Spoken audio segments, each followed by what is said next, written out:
Good afternoon students. सो आज हम पढ़ेंगे एब्सोल्यूट लाइबिलिटी, जैसा आप अपने स्क्रीन पे देख सकते हैं। सो अभी पिछली क्लास में मैंने आपको पढ़ाया था स्ट्रिक्ट लाइबिलिटी। सो मेरी पिछली वीडियो को ज़रूर देखिए जिसमें स्ट्रिक्ट लाइबिलिटी मैंने समझा रखा है, उसके बाद ही आपको एब्सोल्यूट लाइबिलिटी समझ आएगा। सो हमने स्ट्रिक्ट लाइबिलिटी में क्या पढ़ा था?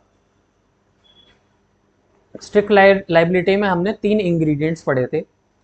पहला कि जो ओनर है वो अपनी प्रॉपर्टी पे कोई डेंजरस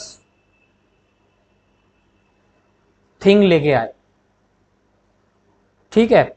सेकंड, अब ये जो थिंग लाया है इसको डेंजरस कब कहेंगे?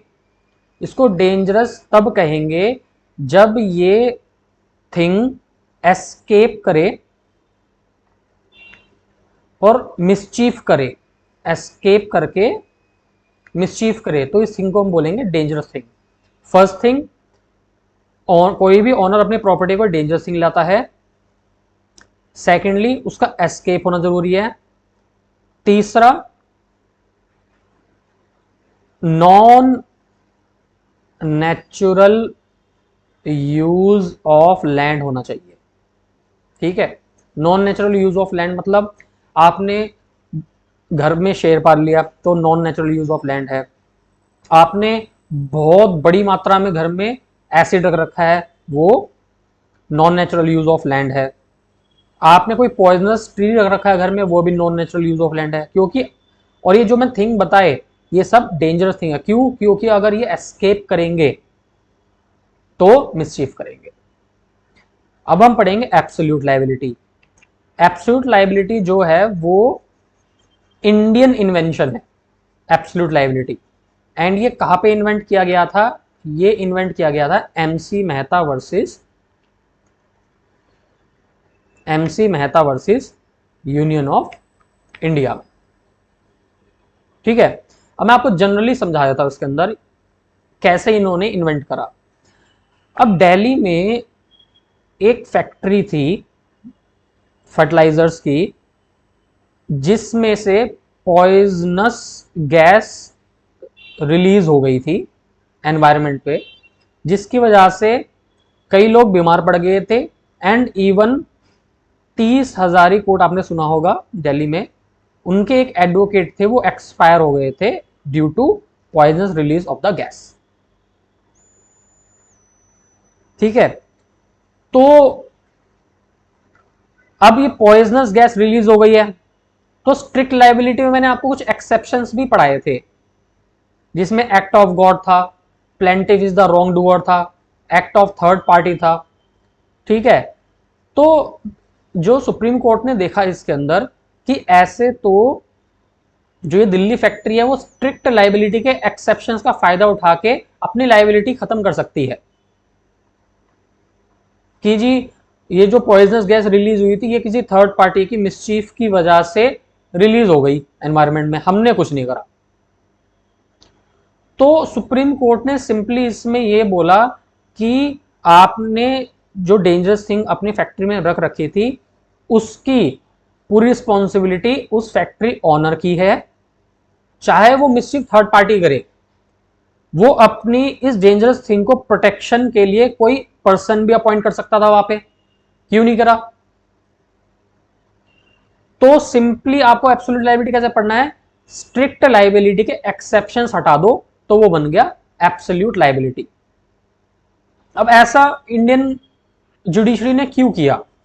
ऐसा इसलिए किया क्योंकि सेम काइंड ऑफ इंसिडेंट हो रहे थे इससे पहले। भोपाल गैस ट्रेजेडी हो गया था एंड उसके बाद ये फिर दिल्ली का केस हो गया। तो ऐसे तो सुप्रीम कोर्ट कह रही है ऐसे तो हर कोई स्ट्रिक्ट लायबिलिटी के एक्सेप्शंस लेके लायबिलिटी से बचता रहेगा। तो इस चीज को रोकने के लिए एब्सोल्यूट लायबिलिटी बनाई गई, स्ट्रिक्ट लायबिलिटी के एक्सेप्शंस हटा दिए गए सारे, और उस एक्सेप्शंस को हटा के बन गया एब्सोल्यूट लायबिलिटी। कि चाहे एक्ट ऑफ गॉड हो, चाहे कहते हैं एक्ट ऑफ थर्ड पार्टी हो, हम कुछ नहीं सुनेंगे, ठीक है, लाइबिलिटी ऑनर की ही होगी। अब लाइबिलिटी ऑनर की क्यों होगी? तो उन्होंने एक एक्सप्लेनेशन दिया, सुप्रीम कोर्ट ने क्या एक्सप्लेनेशन दिया कि जो फैक्ट्री ऑफ प्रॉफिट कमा रही है काम करके उस पॉइजनस गैस को, कुछ भी उसका यूज है उसको यूज करके कुछ भी बना रही है, तो उससे प्रॉफिट कमा रही है। अब उस प्रॉफिट को पब्लिक में तो नहीं दे रही,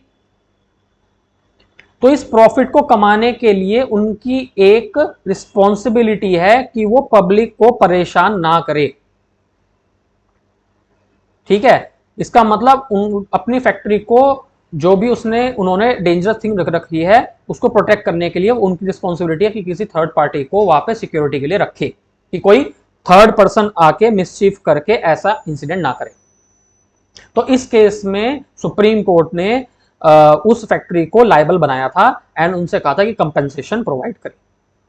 अब हम केस पढ़ते हैं इसके अंदर।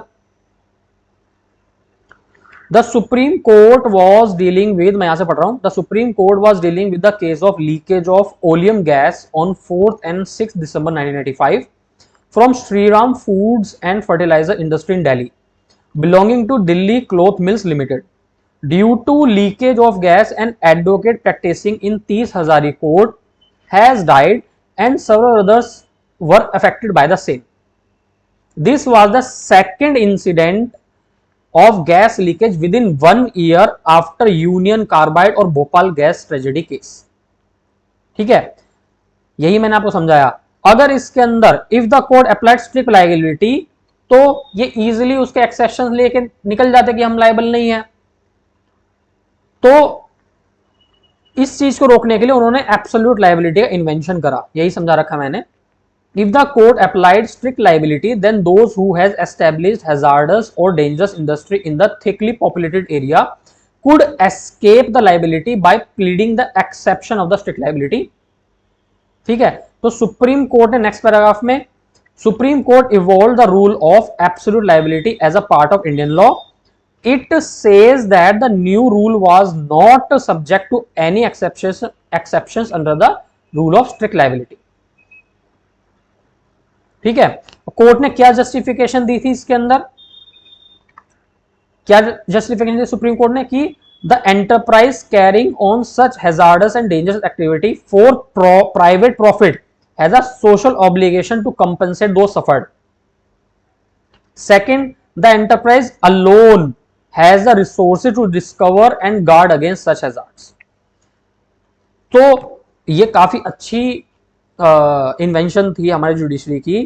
क्यों? क्योंकि ऐसे तो हर कोई जितने भी कोर्ट जितने भी फैक्ट्रीज है वो जो मन चाहे काम करते रहेगी और उनसे अगर कोई गलती होगी बस वो एक्सेप्शन ले लेगी स्ट्रिक्ट लायबिलिटी का। सो आपको एब्सोल्यूट लायबिलिटी समझ आ गया होगा। इससे पहले आप स्ट्रिक्ट लायबिलिटी जरूर पढ़िएगा और ये मेरा स्ट्रिक्ट लायबिलिटी एब्सोल्यूट लायबिलिटी का सेक्शन हो गया complete. So to be continued है।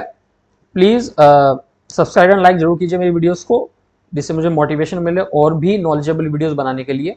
And thank you very much, have a good day.